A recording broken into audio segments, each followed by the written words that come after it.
Gene Roddenberry and Gene L. Kuhn, a veteran Trek writer, conceived of the Prime Directive in response to the destruction of the Vietnam War. Roddenberry, a World War II veteran and former police officer, had witnessed enough violence in his lifetime. In 1988, he famously stated, "The strength of a civilization is not measured by its ability to fight wars, but rather by its ability to prevent them." Roddenberry's humanist ethos was rooted in nonviolence, and this belief is crystallized in the Prime Directive. But what exactly is the Prime Directive, and when did it originate? Also known as General Order 1, the concept was first introduced in the original series Season 1 episode Return of the Archons, written by Boris Sobelman from a story by Roddenberry himself. Released on February 9, 1967, this episode aired during a critical escalation of the violence in the Vietnam War.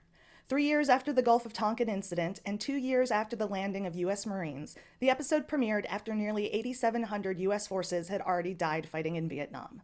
This episode gives us the origins and the spirit of the non-intervention policy, and the wiggle room captains use out in the final frontier. In this episode, the Enterprise investigates the disappearance of the Archon, a Federation ship lost a century ago.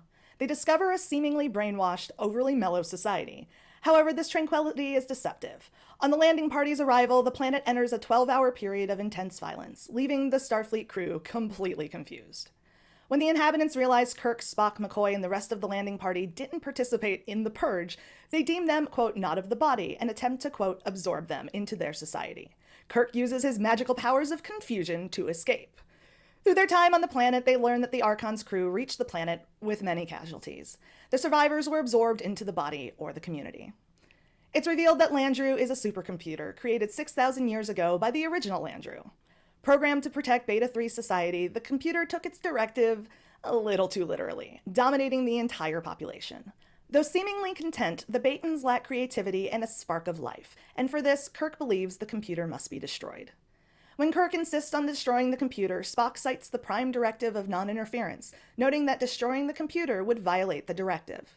Kirk counters that the Prime Directive applies only to living, growing cultures, arguing that Beta 3's culture is in arrested development due to Landru. Kirk and Spock then outlogic the computer, causing its explosion.